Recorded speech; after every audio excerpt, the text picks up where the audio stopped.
जय हिंद students, welcome to study for civil services. आज है 30 जनवरी 2025 और हम करंट अफेयर्स के लेक्चर को कवर कर रहे हैं। आप में से जो भी स्टूडेंट सिविल सर्विसेज की तैयारी कर रहे हैं, लेक्चर को एंड तक जरूर देखिएगा। काफी इंपॉर्टेंट ये आपके लिए लेक्चर जो है वो होने वाला है। और एक इंपॉर्टेंट अपडेट मैं आपको जो है वो देना चाहूंगा कि ये ज्ञान सर का पेड कोर्स है। इसको आप ज्वाइन कर सकते हैं। यहाँ पर आपकी पूरी तैयारी करवाई जा रही है प्रीलिम्स और मेंस की, UPPCS, BPSC, UKPSC, ROA, RO, BEO, UP triple SC, इन सब एग्जामिनेशन की तैयारी कर रहे हो तो बिल्कुल ज्वाइन कर लो। इवन हरियाणा, राजस्थान, छत्तीसगढ़ की भी तैयारी कर रहे हो पीएससी की तो भी इस कोर्स को ज्वाइन कर लो। क्योंकि बिल्कुल सिलेक्शन की यहाँ पर तैयारी करवाई जाती है, जीरो से लेकर सिलेक्शन तक की।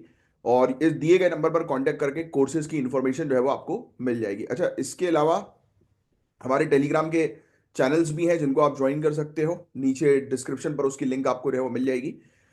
अब आज की ये टॉपिक्स हैं जिनके बारे में हम लोग जो है वो कवर अप करने वाले हैं, बट टॉपिक में चलने से पहले मैं आप लोगों के कमेंट्स जो है वो देख लेता हूं जो आप लोगों ने दिए हैं। कुछ क्वेश्चंस स्टूडेंट्स के आए हैं, वो भी अपन बात कर लेते हैं।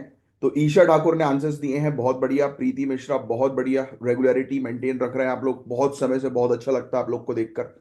इसके अलावा कुलदीप का एक क्वेश्चन आया है, कुलदीप चौहान का, कि इन्होंने जीएस पेड ग्रुप ज्वाइन किया। Very good. और तो अब देखो यार, पेड ग्रुप आपने एक बार ज्वाइन कर लिया तो आपको टेंशन लेने की जरूरत नहीं है। बस आप उसको, उसमें दिए गए मटेरियल्स को बस फॉलो करते रहो। इन्होंने लिखा है, बहुत अच्छी अच्छा डाउट है इनका, क्वेश्चन है कि फैक्ट याद करके भूल रहे हैं ये, तो क्या करें। तो देखो क्या होता है यार, आप पहली चीज तो अभी आज की डेट में क्या करते हो, आप एक प्रेशर दिमाग में क्रिएट कर लेते हो कि यार ये चीज याद रखनी है। आप मुझे सिंपल सी चीज बताओ, जब आप मूवी को देखते हो, कोई मूवी देखते हो, तो मूवी देखने के बाद जब घर पे आते हो तब मूवी के आपको डायलॉग्स तक याद होते हैं एक बार सुनने के बाद, है ना। मुझे सच से बताओ, क्यों? क्योंकि उस समय आप प्रेशर के साथ जो है वो मूवी नहीं देख रहे हो, उसको रिलैक्सिंग तरीके से देख रहे हो। तो जब भी आप पढ़ाई भी करो ना, तो पढ़ाई करते समय टॉपिक्स को इंटरेस्टिंग तरीके से समझने की कोशिश करो, है ना। जब आप किसी टॉपिक को एक इंटरेस्टिंग, उसमें इंटरेस्ट लाकर समझोगे ना किसी टॉपिक के अंदर, तो आप देखना कि आपको चीजें याद रहेंगी, है ना। तो उसमें आपको इंटरेस्ट डेवलप करना पड़ेगा। अब आप बोलोगे अरे यार सर, इंटरेस्ट ही डेवलप नहीं हो रहा, क्या करें? क्या करें वाली बात ही नहीं है। चूज कर लिया आपने, सिविल सर्विसेज की तैयारी करनी है, क्रैक करना है एग्जामिनेशन को, सिविल सर्वेंट बनना है, तो करना पड़ेगा भाई। और कोई कोई ये बड़ा गेम नहीं है, सिर्फ स्किल्स आनी चाहिए आपको, और सीख सकता है हर एक इंसान, सीख सकता है इस चीज को। कुछ नहीं, बस रेगुलर प्रैक्टिस करो, डिसिप्लिन में रहो, कंसिस्टेंट रहो। जो इंसान डिसिप्लिन रहेगा, कंसिस्टेंट रहेगा, उसका ये एग्जामिनेशन निकलेगा। और तीसरी सबसे इंपॉर्टेंट चीज, आप भूल इसलिए रहे हो क्योंकि आप चीजों को रिवाइज नहीं करते हो। जैसे कि मैं अपनी खुद बात करता हूं, मैंने ऑलमोस्ट 50 बार हिस्ट्री पढ़ा चुका हूं पूरी, एंशियंट, मेडिवल, मॉडर्न, कम से कम 50 बार तो पढ़ाई होगी पिछले 10 सालों में, है ना। तो क्योंकि रिवीजन भी करवाते हैं, काफी सारी चीजें होती हैं, तो हर एक टॉपिक कम से कम 50 बार तो कवर अप किया है, सिर्फ लेक्चर्स ही लेक्चर कम से कम। बट फिर भी आज की डेट में भी मुझे भी फैक्चुअल इन्फॉर्मेशन याद नहीं रहती, because we have to recall each and everything multiple times, तब जाकर चीजें याद रहेगी। क्योंकि देखो अल्टीमेटली क्या होता है, हमारे ब्रेन की एक पर्टिकुलर कैपेसिटी है। आप लोग सबसे बड़ी गलती बताऊं क्या कर रहे हो, हमारे अब ब्रेन का जो स्टोरेज है ना, उसको आप फालतू की चीजों से ज्यादा भर ले रहे हो। सिर्फ 1 से 1.5 साल तक इस एग्जामिनेशन की जब तक आप तैयारी कर रहे हो, मैं आपको बार बार कहता हूं कि आपको इस दुनियादारी से कट आउट कर लेना है। भाड़ में आने दो सबको, भाड़ में आने दो दुनियादारी को। इवन जो आपका ये सोशल मीडिया आज की डेट में रील्स हो गई ना, इतना कंटेंट, आप सोचो, आप इतना कंटेंट डेली बेसिस पर दिमाग में भरोगे तो मेन चीजें तो गायब होगी ना यार। तो सिर्फ उतनी चीजें अपने दिमाग को जो है वो देना है जो चीज आपके एग्जाम में हेल्प करे, प्रोडक्टिविटी हो। अब चलो ठीक है, आप बोलोगे अरे सर दिन भर तो पढ़ नहीं सकते सर, इतनी हैबिट ही नहीं बनी है। कोई बात नहीं, आप लेक्चर तो सुन सकते हो।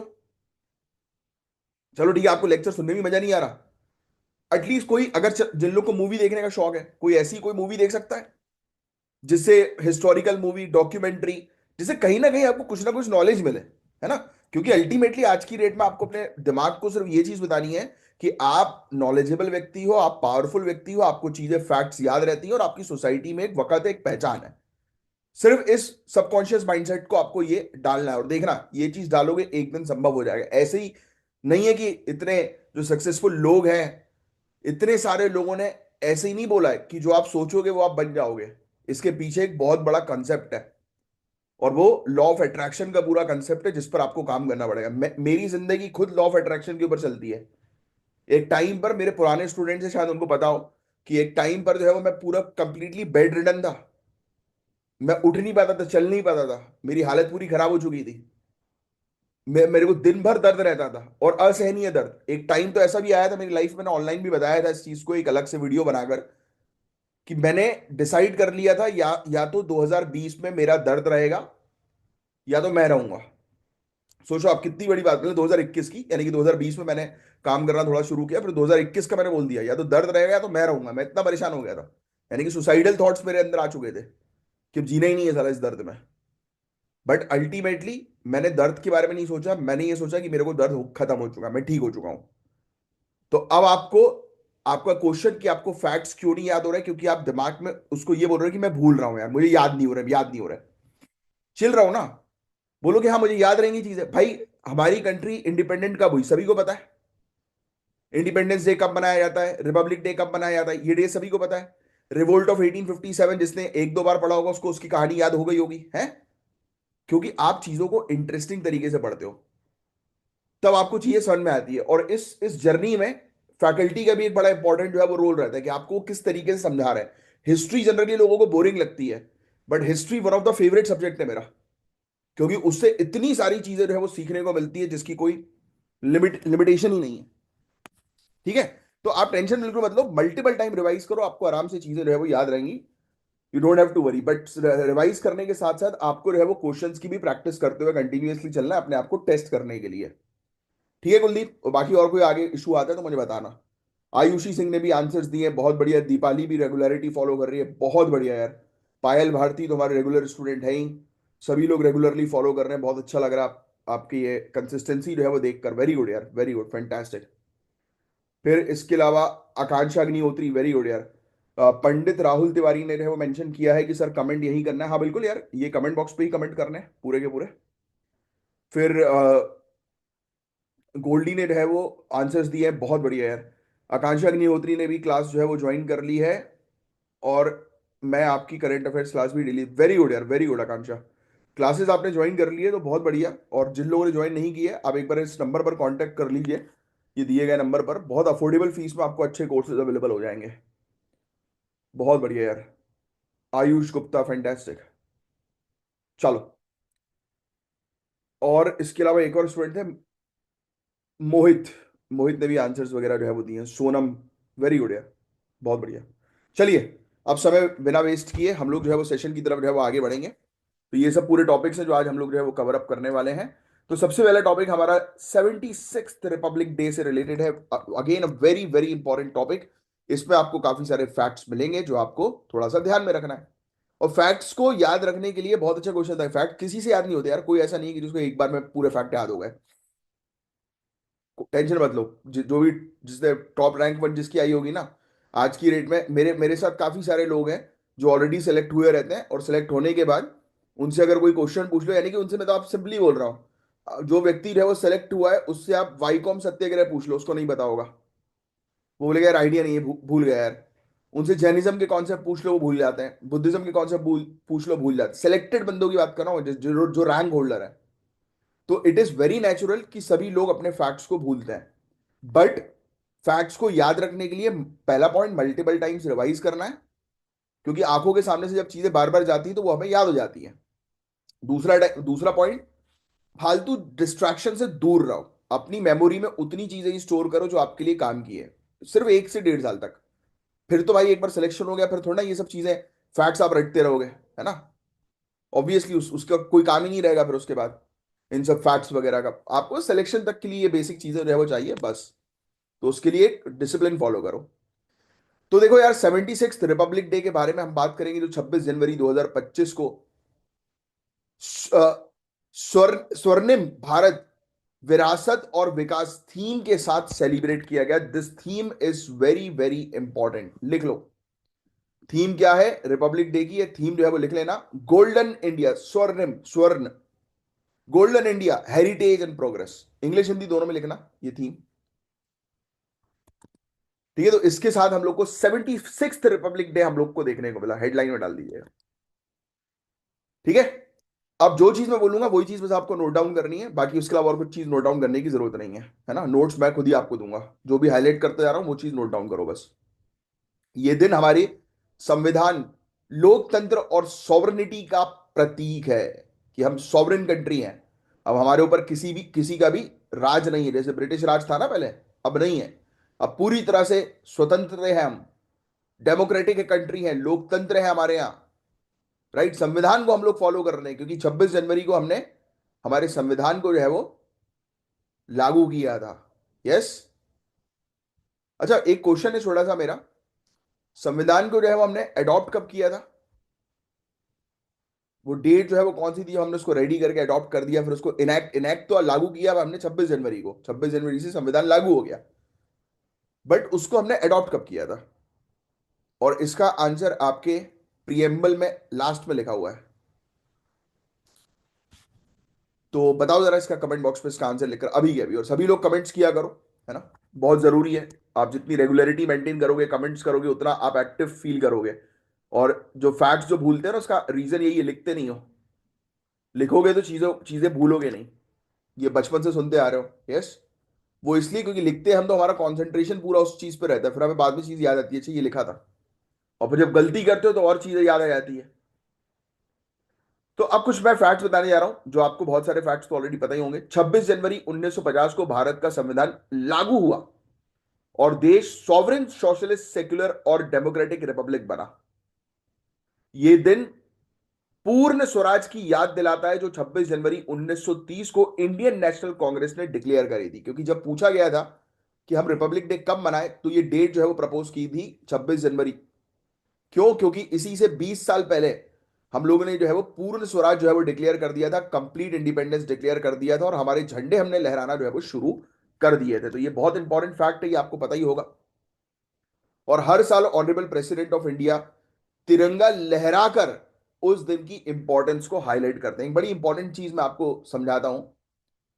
देखो, आपने जो है वो सुना होगा फ्लैग होस्टिंग, सुना है आपने? Flag hosting.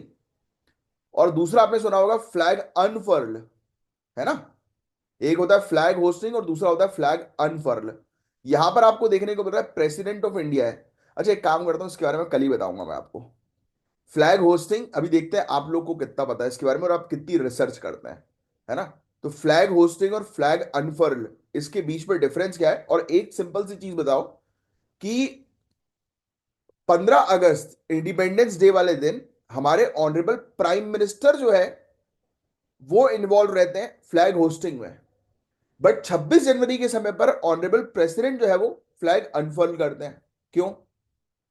देखते हैं किसको इसका आंसर पता है। राइट, ये दोनों चीज के बारे में बताना, what is the difference between flag hoisting and flag unfurl.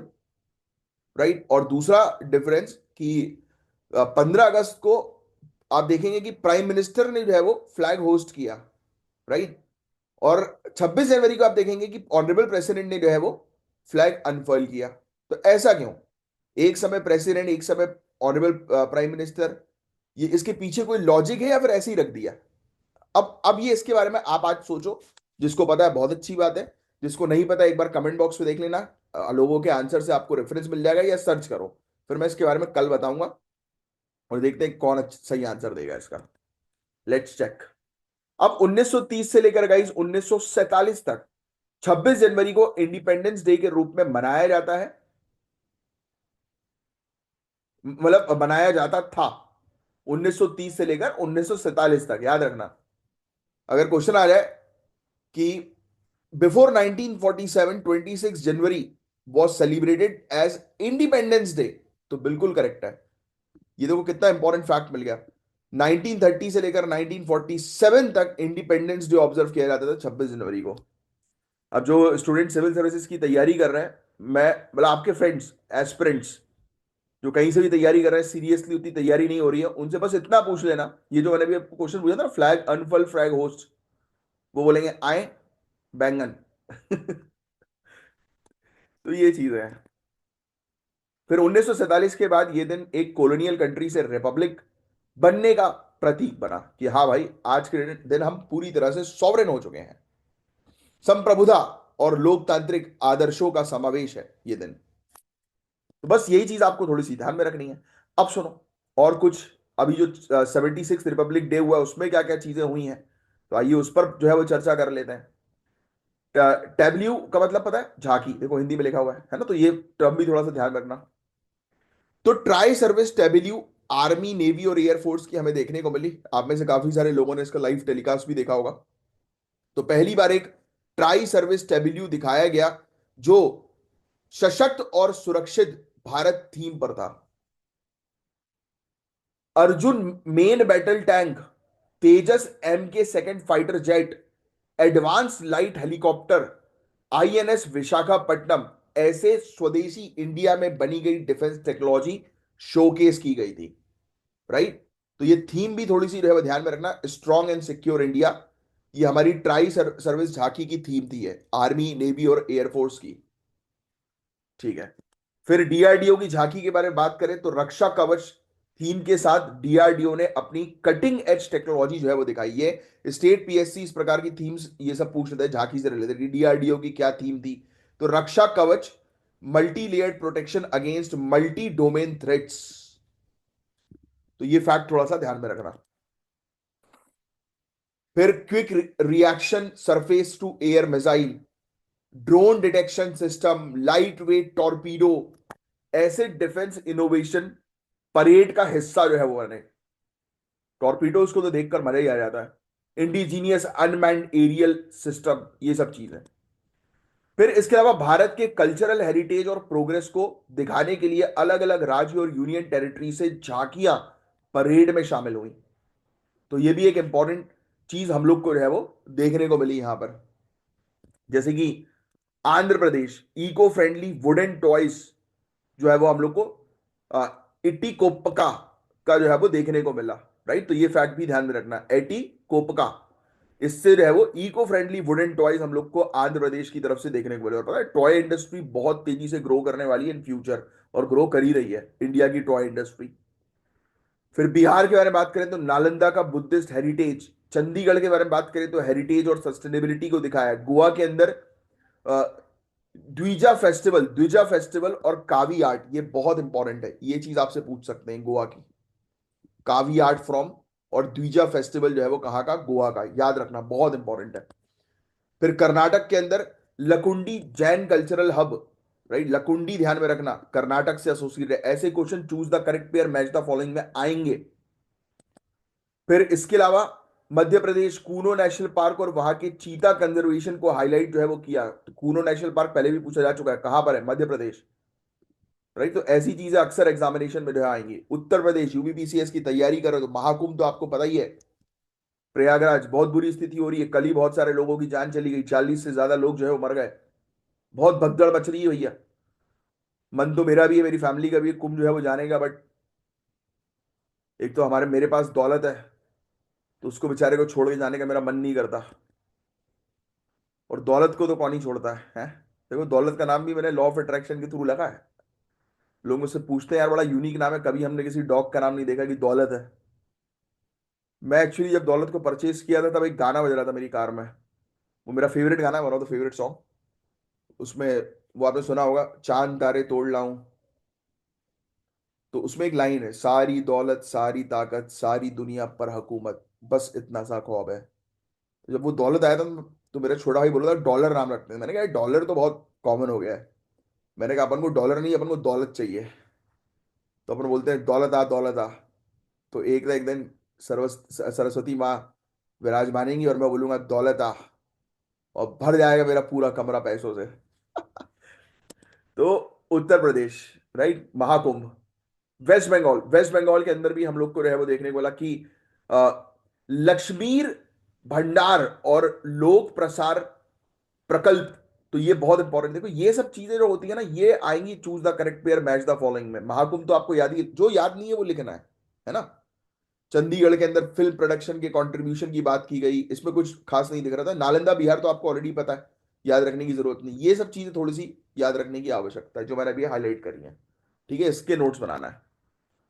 फिर 139 पद्म अवार्ड्स दिए गए, पद्म विभूषण पद्म भूषण पद्मश्री। मुझे अभी आप नीचे कमेंट बॉक्स पे लिखकर बताएंगे पद्म विभूषण पद्म भूषण पद्मश्री ये मतलब किस किस पर्पस के लिए जो है वो दिए जाते हैं, वेरी इंपॉर्टेंट।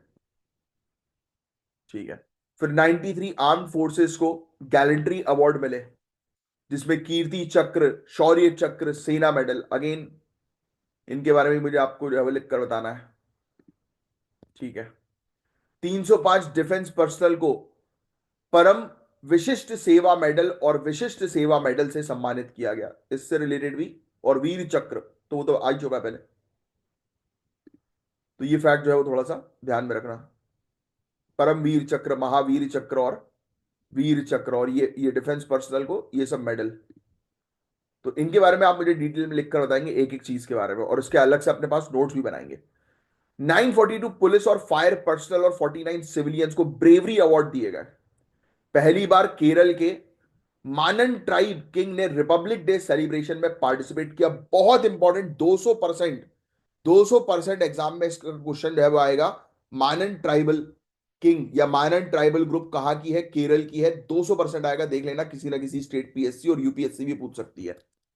मानन ट्राइबल, तो मानन ट्राइब जो है वो एक मैट्री लीनियल गवर्नेंस सिस्टम पर चलती है, यानी कि वहां पर मात्र सत्तात्मक समुदाय है, यानी कि मदर्स की, फीमेल्स की वहां पर चलती है। और चोल पांड्या वॉर से जुड़ी हिस्ट्री इनसे एसोसिएटेड है, तो ये फैक्ट भी ध्यान में रखना। मानन ट्राइब, इनसे रिलेटेड भी आज आपको पढ़ना है। यहां पर तो शॉर्ट में डिटेल दी गई है, बट आप एक अलग से सिर्फ गूगल पे डालना मानन ट्राइब, इसमें विकीपीडिया में आपको मिल जाएगा, उसका पहला पैराग्राफ बस पढ़ लेना। राइट, तो ये आपका आज का टास्क है, और ये बहुत इंपॉर्टेंट है। मानन ट्राइब 200% एग्जाम में इससे रिलेटेड देखना, आपसे क्वेश्चन पूछे जाएंगे ही जाएंगे। तो अभी जो हमने बात करी वो 76 रिपब्लिक डे 2025 की बात करी, जो एक बहुत ही शानदार इवेंट रहा था, जिसमें भारत की मिलिट्री स्ट्रेंथ, कल्चरल डाइवर्सिटी और इंडिजीनियस प्रोग्रेस को सेलिब्रेट किया गया। तो ये बहुत ही इंपॉर्टेंट टॉपिक था जो मैंने भी आपको प्रोवाइड किया, और जो मैंने आपको क्वेश्चंस पूछे हैं उसका आंसर आपको देना है। अब जो नेक्स्ट टॉपिक है, ये गाइस जीएस पेपर 2 से रिलेटेड टॉपिक है। हालांकि मैं केसेस वगैरह जो होते हैं उसके बारे में मैं ज्यादा जिक्र करता नहीं हूं। मैं मना करता हूं जनरली आपको कि केसेस वगैरह आपको याद रखने की जरूरत नहीं, बट क्या होता है, स्टेट पीएससी केसेस वगैरह ऐसे फैक्चुअल इंफॉर्मेशन पूछ लेती है। और यूपीएससी की तैयारी कर रहे हो तो उसके पर्सपेक्टिव से भी ये वाला केस जो जिसके बारे में हम चर्चा करने वाले हैं, ये आपको थोड़ा सा ध्यान होना चाहिए। तो हम डिस्कस करेंगे एक बहुत ही इंपॉर्टेंट जजमेंट के बारे में, जिसने इंडिया में फ्रीडम ऑफ स्पीच और प्रेस के लिए एक टर्निंग पॉइंट बनाया। Romesh Thapar versus state of Madras का 1950 का केस। यह केस ना सिर्फ एक कोर्ट की लड़ाई थी, बल्कि एक ऐसी लीगल लड़ाई थी जिसने डेमोक्रेसी, लोकतांत्रिक की वैल्यूज को प्रोटेक्ट किया। तो आइए इसे बहुत ही सिंपल तरीके से मैं आपको समझाऊंगा। तो सबसे पहले थोड़ा सा आप केस का बैकग्राउंड जो है वो समझो, है ना। ये सब चीजें अभी के लिए काम की नहीं है, बैकग्राउंड आप समझो, क्योंकि आपको एक केस से रिलेटेड पता होना चाहिए। हेडलाइन में डाल देना नोट्स में कि Romesh Thapar versus state of Madras 1950, सिर्फ अभी इतना डाल दो।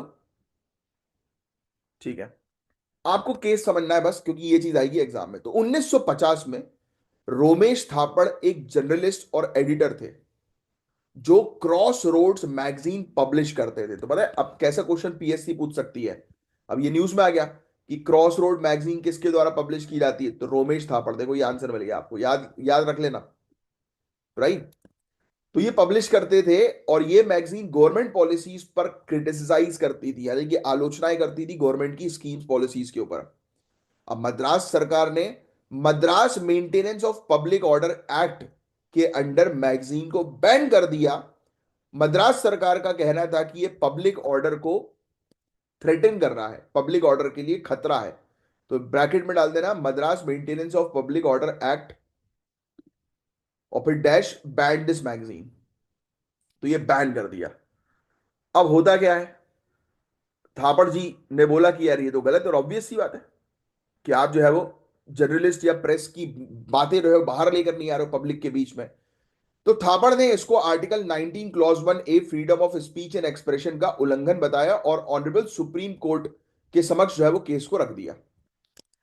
तो अब देखते हैं सुप्रीम कोर्ट ने क्या फैसला रखा, क्योंकि सभी को पता है फ्रीडम ऑफ स्पीच किसके अंदर है, फंडामेंटल राइट्स, आर्टिकल 19, है ना। अब हमारे ऑनरेबल सुप्रीम कोर्ट का क्या फैसला था? तो मई 1950 में ऑनरेबल सुप्रीम कोर्ट ने मद्रास सरकार का बैन अनकॉन्स्टिट्यूशनल डिक्लेयर किया। ऑनरेबल सुप्रीम कोर्ट ने कहा कि यह मद्रास सरकार का ये जो कानून है ये असंवैधानिक है। तो ऑब्वियसली बात है, कोर्ट को तो ये करना ही था, ये आपको पता ही है ना। फिर लिख लो ये केस का नाम, आप लिख दिया तो लिख देना नेक्स्ट लाइन में बस सिर्फ इतना, SC यानी कि सुप्रीम कोर्ट, शॉर्ट नोट्स बनाओ बिल्कुल, बहुत ही शॉर्ट नोट्स का मतलब ये होना चाहिए कि बहुत ही प्रिसाइज, बहुत ही सटीक, बहुत ही short. SC supreme court, supreme court SC declared the act as unconstitutional. माननीय माननीय सर्वोच्च न्यायालय ने, सर्वोच्च न्यायालय ने मद्रास के कानून को असंवैधानिक घोषित किया, असंवैधानिक घोषित किया, बस। कोर्ट ने कहा कि पब्लिक ऑर्डर और सेफ्टी जो है वो स्टेट की सिक्योरिटी एक ही चीज नहीं है ना। एक पब्लिक ऑर्डर जो होता है कि भाई लोग जो है वो सही तरीके से जो है वो आचरण करें, लॉ एंड ऑर्डर मेंटेन करें, और स्टेट की सिक्योरिटी सेफ्टी, भाई ये एक चीज नहीं है ना। मतलब सिर्फ पब्लिक ऑर्डर के नाम पे आप किसी की भी स्पीच को रेस्ट्रिक्ट नहीं कर सकते। कोर्ट ने यह भी क्लैरिफाई किया कि फ्री स्पीच पर रिस्ट्रिक्शन सिर्फ तब लग सकती है जब स्टेट सिक्योरिटी को डायरेक्टली खतरा हो, जैसे इमरजेंसी वगैरह के समय पर, या फिर 144 धारा वगैरह लग रही, तब उस समय आप ये सब कम्युनिकेशन वगैरह कर सकते हो, बट नॉर्मल सर्कमस्टांसेस में नहीं। तो ये जजमेंट एक बहुत ही इंपॉर्टेंट जजमेंट बना, क्योंकि इसने गवर्नमेंट को मनमानी सेंसरशिप लगाने से जो है वो रोका। तो काफी इंपॉर्टेंट चीज थी ये, देखो, मनमानी सेंसरशिप लगाने से जो है वो रोक दिया।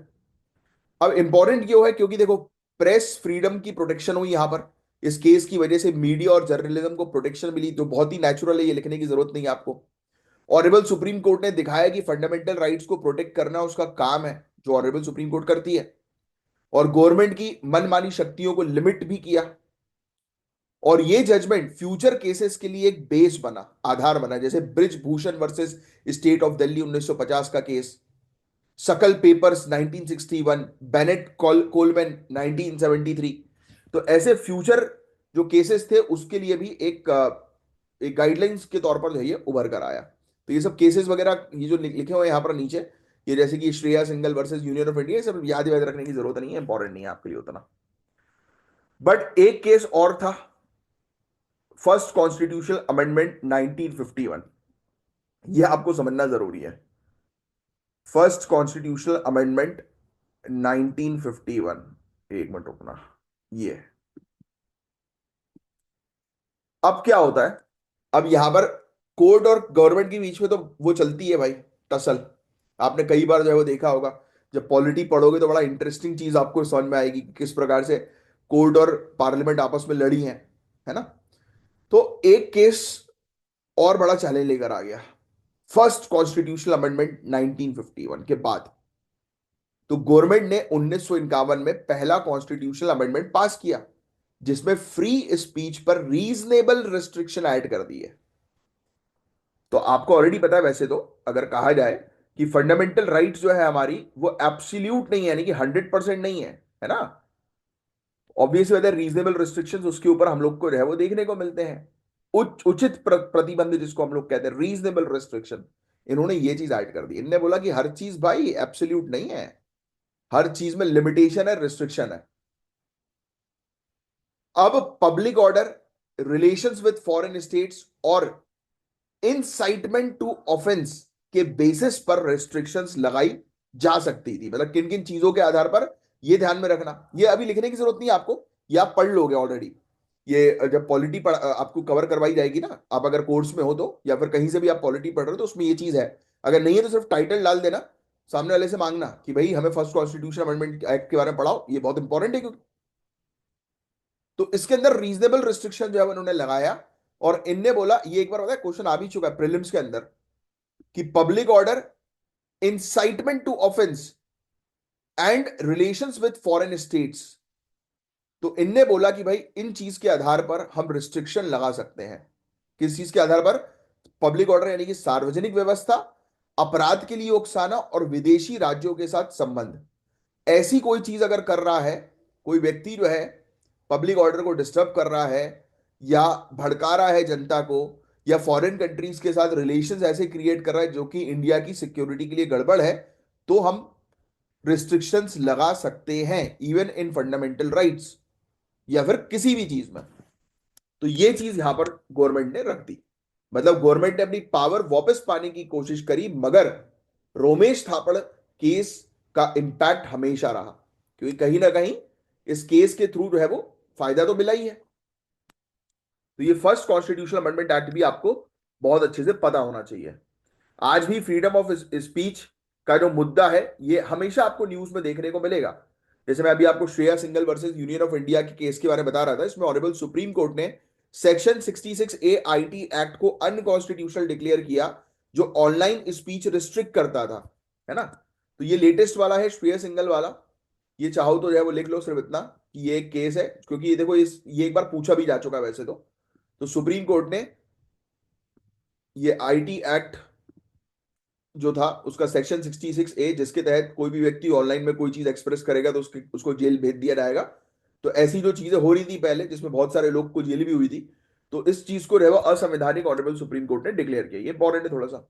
सोशल मीडिया के जमाने में भी रोमेश थापर केस एक रिमाइंडर है कि फ्री स्पीच को बिना जस्टिफिकेशन रिस्ट्रिक्ट नहीं किया जा सकता। तो डेमोक्रेसी तभी स्ट्रांग होती है गाइस जब सिटीजन्स के पास बोलने की आजादी हो, वरना तो फिर कोई मतलब ही नहीं। तो हर एक इंसान के पास बोलने की आजादी होना बहुत ज्यादा जरूरी है। तो देखो आज की डेट में रिलीवेंस है, तो काफी इंपॉर्टेंट है ये topic. Romesh Thapar versus state of Madras का केस 1950 और first constitutional amendment act 1951। I hope कि आपको पूरी चीज अच्छे से क्लियर हो रही होगी, दिमाग में बैठ रही होंगी कि हाँ, कंसेप्ट बस समझो चीजों को, और जो बहुत बेसिक छोटी छोटी चीजें वो बस याद रखो। अब ये केस जो है वो आप 2-3 बार पढ़ लोगे तो आपको याद हो जाएगा। 1950 का Romesh Thapar versus state of Madras का केस है ना। जैसे ही सुनोगे तुरंत क्लियर हो गया, रोमेश थापर जर्नलिस्ट है, याद आ रहा है पूरी चीज अभी अभी के अभी। तो अपने आप को रिवाइज किया करो, रिकॉल किया, रिवीजन इज द की। रात में सोने से पहले पूरी चीज एक बार आपने रिवाइज कर ली, और फिर संडे वाला दिन जो आपका छुट्टी वाला रहता है, हम लोग का छुट्टी वाला रहता है, वो आपका नहीं रहता।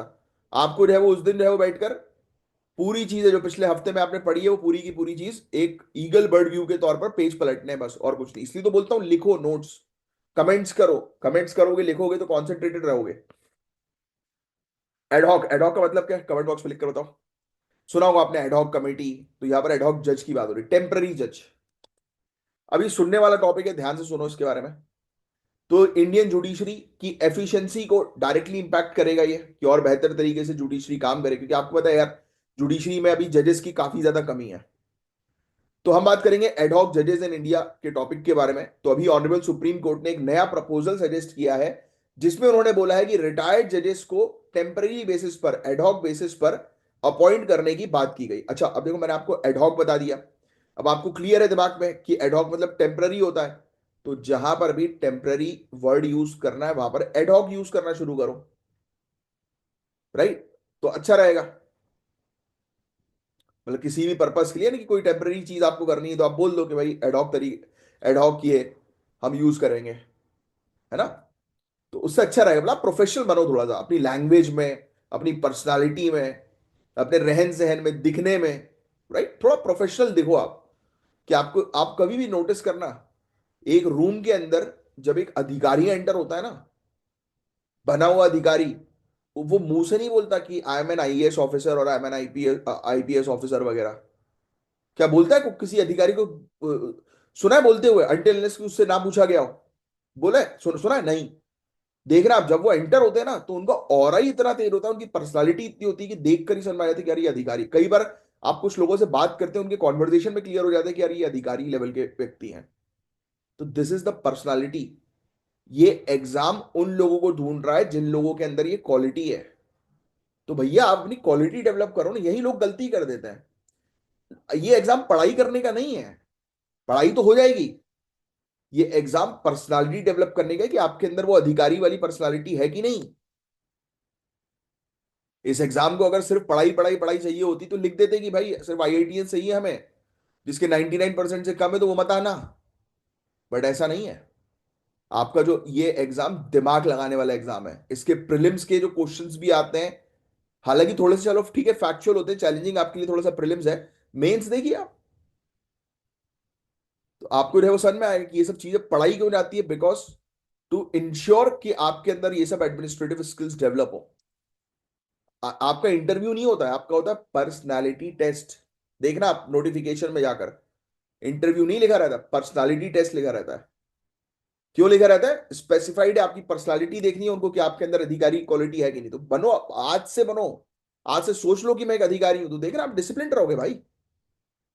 मुझे खुद बताओ, कि आप जब डिस्ट्रिक्ट कलेक्टर बन जाओगे या आप एक एसपी रहोगे या डीएसपी रहोगे, तो क्या बोलोगे कि अरे आज नहीं जा रहा यार ऑफिस, यार छोड़ो, मरने दो लोगों को, मुझे नहीं आना, बोलोगे क्या? No boss, you have to go. फिर आप बोलोगे अरे सर जब बनेंगे तब कर लेंगे ना। ऐसा नहीं होता भाई, आज से डिसिप्लिन मेंटेन करना पड़ेगा, तभी काम होगा, वरना नहीं होगा। आओ सुनो। तो कोर्ट ने एक प्रपोजल दिया कि भाई हम जो है वो जजेस को टेम्पररी बेसिस पर अपॉइंट कर दें, रिटायर्ड जजेस को, है ना, जिससे हाई कोर्ट्स में जो पेंडिंग क्रिमिनल केसेस का बर्डन है वो कम हो जाए।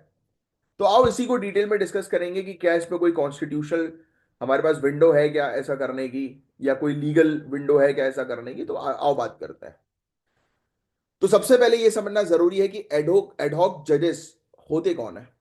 तो देखो यार, एडहॉक जजेस वो रिटायर्ड जजेस होते हैं जो टेम्पररी जुडिशरी का पार्ट बनते हैं जब हाई कोर्ट्स में बैकलॉग केसेस ज्यादा हो जाते हैं। राइट, यानी कि जब हाई कोर्ट में आप देखोगे कि केसेस पेंडिंग बढ़ गए हैं, तो उस समय हम टेम्पररी जजेस को रख सकते हैं। अब लिख लेना आर्टिकल 224 ए। आर्टिकल 224 ए इंडियन कॉन्स्टिट्यूशन का, इसके अंदर प्रोविजन है कि रिटायर्ड हाई कोर्ट जजेस को वापस बुलाने की, उन्हें टेम्पररी जजेस बनाने की। तो बिल्कुल इंडियन कॉन्स्टिट्यूशन के अंदर अगर ऐसा आ जाए कि क्या ये चीज मेंशन्ड है कि हम रिटायर्ड हाई कोर्ट के जजेस को जो है अपॉइंट कर सकते हैं एज अ जज के तौर पर, तो बिल्कुल है, article 224 A. Honourable chief justice of high court retired जज को रिक्वेस्ट भेज सकते हैं, और अगर ऑनरेबल प्रेसिडेंट मंजूरी देते हैं तो जजेस फिर से काम कर सकते हैं। तो इसमें chief justice of high court और ऑनरेबल प्रेसिडेंट का एक रोल हम लोग को जो है वो देखने को मिलता है, जो आपको ध्यान में रखना है। अब ये एक रेयरली यूज प्रोविजन है, लेकिन बैकलॉग केसेस की वजह से अब इस पर सीरियस डिस्कशन होने लगा है। अब एक और चीज आपको समझना जरूरी है कि ये जो एडहॉक जजेस हैं, इनकी अपॉइंटमेंट एक स्ट्रक्चर्ड प्रोसेस फॉलो करती है। ये मेमोरेंडम ऑफ प्रोसीजर 1998 है, क्योंकि देखो यार कोई भी अपॉइंटमेंट हो उसकी एक प्रोसेस होनी चाहिए। अब स्टेप बाय स्टेप इस प्रोसेस को जो है वो हम समझते हैं, बहुत ध्यान से सुनना। सबसे पहले तो अब देखो, ये लिखने की जरूरत नहीं, बहुत कॉमन चीज है यार। अगर चीफ जस्टिस हाई कोर्ट किसी जज को रिक्वेस्ट करे कि आ जाओ यार, रिटायर्ड जज को, तो भाई वो मना भी कर सकते हैं, क्योंकि अब वो ड्यूटी में नहीं है, रिटायर्ड हो चुके हैं। राइट। तो सबसे पहले रिटायर्ड जजेस के कंसेंट, यानी कि उनकी सहमति, मंजूरी चाहिए होगी। पहले एक रिटायर्ड जज से पूछा जाता है कि वो वापस सर्विस देने को तैयार है कि नहीं। अब वो मना करते हैं, बोले यार इतने सालों तक सर्विस दी, अब आराम करने दो भाई, अब नहीं करनी सर्विस सर्विस। अब मुझे अपने मेरी लड़की है आईएएस, मेरा लड़का आईपीएस, मैं उनके साथ रहता हूं, मैं वहां पे एंजॉय करता हूं, उन लोगों को करने दो सर्विस। बस मना कर सकते हैं वो। हाई कोर्ट चीफ जस्टिस की रिकमेंडेशन। अब क्या होगा, honourable chief justice of high court state के चीफ मिनिस्टर को नाम रिकमेंड करते हैं। देखो एक प्रोसेस है। पहले चीफ जस्टिस पूछेंगे रिटायर्ड जज को, भैया आओगे क्या? उन्हें मना कर दिया, नहीं आ रहा। दूसरे ने बोला हाँ मैं आ जाऊंगी, एक ने बोल दिया मैं आ जाऊंगी। फिर इनका जो नाम होगा, high court chief justice high court directly honourable president को नहीं देंगे, it is a procedure that you need to follow. ये देंगे ऑनरेबल चीफ मिनिस्टर को उस पर्टिकुलर स्टेट के। फिर चीफ मिनिस्टर ये रिकमेंडेशन यूनियन लॉ मिनिस्टर को भेजते हैं। चीफ मिनिस्टर बोलेंगे लॉ मिनिस्टर को कि लो भाई पकड़ो, बताओ। फिर सीजेआई से consultation, law minister chief justice of India से कंसल्ट करेंगे। फिर पीएम की एडवाइस और प्रेसिडेंशियल अप्रूवल लगता है। फिर ये रिकमेंडेशन प्राइम मिनिस्टर के पास जाएगा सीजीआई के थ्रू, और फिर प्राइम मिनिस्टर से ऑनरेबल प्रेसिडेंट तक जाएगा अप्रूवल के लिए। तो ये पूरी प्रोसेस होती है, और अप्रूवल के बाद जजेस 2 से 3 साल के लिए हाई कोर्ट में काम करते हैं। तो आपको सिर्फ प्रोसेस समझनी थी, देखो कि ये प्रोसेस है भाई, और ये बहुत नॉर्मल है यार। आप खुद सोचो, directly chief justice high court थोड़ा कनेक्ट कर लेंगे यार ऑनरेबल प्रेसिडेंट से, अनटिल अनलेस प्रेसिडेंट ना चाहे, क्योंकि honourable president is higher authority. भाई ऑब्वियस सी बात है, आप जो है वो इनिशियली सर्विस में जब घुसोगे, जैसे आप स्टेट पीएससी क्वालिफाई करते हो तो डीएसपी की रैंक आपको मिलेगी। इवन आप यूपीएससी भी क्वालिफाई करते हो तो भी आपको डीएसपी की रैंक मिलेगी, बट आप प्रमोट हो जाओगे एकदम से। अब एक डीएसपी क्या डायरेक्टली आईजी के साथ उठ बैठ सकता है क्या? डीजी के साथ उठ बैठ सकता है क्या? नहीं ना। He has to follow a procedure, उसको अपने सुपरिटेंडेंट को जो है वो रिपोर्ट करना पड़ेगा। फिर आईजी तक, डीआईजी तक कहानी जाती है, फिर आईजी तक कहानी जाती है ना, ऐसी चीजें। तो it is all about the procedure. एक थाना थाना इंस्पेक्टर डायरेक्टली आईजी के कैबिन में घुस नहीं सकता अनटिल आईजी साहब उसको ना बुलाए या आईजी मैडम उसको ना बुलाए। Are you getting this point? तो it is a simple procedure. और ये याद रखने की चीज नहीं है, आप कर रहे हो एडमिनिस्ट्रेशन की तैयारी, ये चीज याद रखने वाली है ही नहीं आपके लिए, क्योंकि आप डे टू डे में यूज करोगे ना ये चीज। सोचो ना, हाई कोर्ट चीफ जस्टिस वो किसको देगा? सीएम को देगा। सीएम जो है वो अपने मिनिस्टर को देंगे जो उस फील्ड में स्पेसिफाइड है। कौन सी फील्ड? Law field. फिर वो जो है वो सीजेआई के पास जो है वो जाएंगे। है कि नहीं? मुझे सिंपल सी चीज बताओ, सीएम कांटेक्ट जो है वो किसके साथ करें? यूनियन के लॉ मिनिस्टर के साथ, है ना, अपने यूनियन लेवल के। फिर वो डायरेक्ट कनेक्ट करेंगे सीजेआई से, चीफ जस्टिस ऑफ इंडिया। फिर हमारे सीजेआई जो है वो पीएम को दे देंगे कि लीजिए साहब, और पीएम साहब जो है वो देंगे हमारी ऑनरेबल प्रेसिडेंट मैडम को। तब जाकर फिर अप्रूवल मिलेगा कि आ जाओ भैया ड्यूटी पे। अच्छा, will it going to take time? Yes. इतनी सारी टेबल्स में जाएगा तो ऑब्वियसली बात है कि 6 महीने तो लगेगा ही लगेगा यार। पूरी प्रोसीजर इतनी आसान नहीं है, but yes we can make it fast अगर हम डिजिटलाइजेशन का उपयोग करें। तो ये 6 महीने की चीज जो है वो 15 दिन में भी हो सकती है, राइट? बट 15 दिन तो लगेंगे, डिपार्टमेंट्स के काम होते हैं भाई। इतना तो 1 हफ्ते से 15 दिन का टाइम पीरियड तो लगेगा। बट इस पे अब देखो, अब दिमाग में जब हमने ये चीज सोची कि यार इतना हाई प्रोसीजर, दिमाग पे एकदम तुरंत नहीं बोला कि यार ये तो टाइम कंज्यूमिंग है। एक तो रिटायर्ड जज को लेकर आ रहे हैं, वो भी इतना टाइम लगेगा, तो कैसे काम बनेगा? यस, ये चीज को सोचना पड़ेगा, इसलिए इस प्रोसीजर को हमें टाइम आउट करना पड़ेगा। ये आप अपने रिकमेंडेशन में दे दो मेंस के, है कि नहीं? अब सुनो, एक केस था यार 2021 का, लोक प्रहारी वर्सेस यूनियन ऑफ इंडिया का केस। ऑनरेबल सुप्रीम कोर्ट ने कुछ स्पेसिफिक कंडीशन डिफाइन की थी जिसमें एडहॉक जजेस की अपॉइंटमेंट हो सकती है। तो इसमें कंडीशंस क्या थी? देखो क्या कंडीशन फॉलो करनी है कि अगर किसी हाई कोर्ट में 20% से ज्यादा जज पोजीशन खाली है, तब आप एडहॉक जजेस अपॉइंट कर सकते हो। अगर 10% से ज्यादा पेंडिंग केसेस 5 साल से पुराने हैं तो एडहॉक जज अपॉइंट होगा। और एडहॉक जजेस तभी अपॉइंट होंगे जब रेगुलर अपॉइंटमेंट्स ऑलरेडी इनिशिएट हो चुके हैं, यानी कि आपकी ऑलरेडी सीट्स भरी हुई हैं, फिर भी काम पूरे नहीं हो पा रहे, तब एडहॉक जजेस आप लेकर आओगे। फिर इस जजमेंट के बाद एडहॉक अपॉइंटमेंट्स का मिसयूज होने से बचाया गया और सिर्फ जेन्यून बैकलॉग क्लियर करने के लिए इसका उपयोग किया गया। बस इसको लिखने की भी ऐसा जो है वो अभी के लिए आवश्यकता नहीं है। जो चीज थी वो कॉन्स्टिट्यूशनल आर्टिकल हम लोग को देखने को मिला था, जो आपने जो है वो ऑलरेडी मेंशन कर दिया है, 224A। बस वो चीज आपको थोड़ी सी ध्यान में रखनी थी। अब मैं आपको कुछ फैक्चुअल इंफॉर्मेशन बताता हूँ जो सिर्फ सुनो अभी। इंडिया का जुडिशियल सिस्टम के अंदर अभी भी बहुत ज्यादा पेंडिंग केसेस है, ये बात आपको ऑलरेडी पता है। 51 मिलियन से ज्यादा पेंडिंग केसेस इंडिया के अलग अलग कोर्ट्स में लटके हुए हैं। 1.69 लाख से ज्यादा केसेस तो 30 साल से भी पुराने हैं। सोचो आप, 30 साल से केसेस जो है वो चल रहा है। देखो यहां पर पूरे आंकड़े हैं, लिखने की जरूरत नहीं है। डिस्ट्रिक्ट कोर्ट्स में 87% केसेस पेंडिंग है, जिसमें लोग सालों तक इंसाफ का इंतजार कर रहे हैं। हमारी वो प्रॉपर्टी थी 1.5 करोड़ रुपए की, उसका केस जो है वो 14 साल 12 साल चला।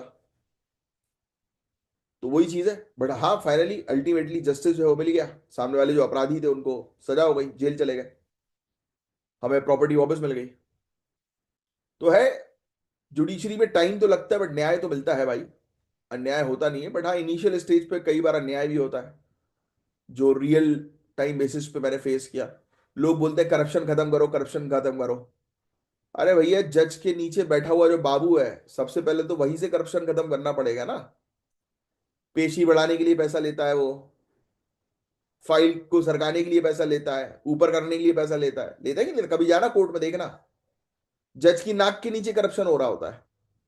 फिर हम बोलते हैं कि करप्शन खत्म करो। अरे भैया, जुडिशरी को वहीं पे स्ट्रिक्ट होना पड़ेगा कि यहाँ पे कोई पैसों का लेन देन नहीं होगा, पूरी चीज स्ट्रिक्टली चलेगी, तब तो काम बनेगा। सालों से बाबू पैसा चार्ज कर रहे हैं, अब बाबू कर रहे हैं तो ऑब्वियस ही बात है कि सभी लोग, जब जुडिशरी जो न्याय देने वाली इंस्टीट्यूशन है वहीं पर ही करप्शन चल रहा है उसकी नाक के नीचे, तो दूसरी दूर की चीजों का तो आप सोच ही नहीं सकते, मतलब क्या क्या होता होगा।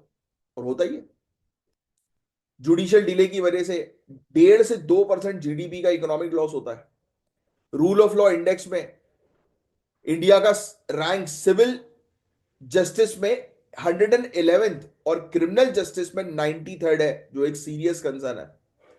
अब इसलिए टेम्पररी जजेस का कंसेप्ट, एडॉक जजेस का कंसेप्ट काफी जरूरी कदम हो सकता है जुडिशरी के बर्डन को कम करने के लिए। अब ये आप ये लिख लो, ये हेडलाइन, कि कौन से इनिशिएटिव है सरकार के जो आप मेंस में यूज कर सकते हो, जिसके थ्रू हमने जुडिशरी को एफिशिएंट तरीके से काम करने में मदद करवाई। तो एक है national mission for justice delivery 2011 का,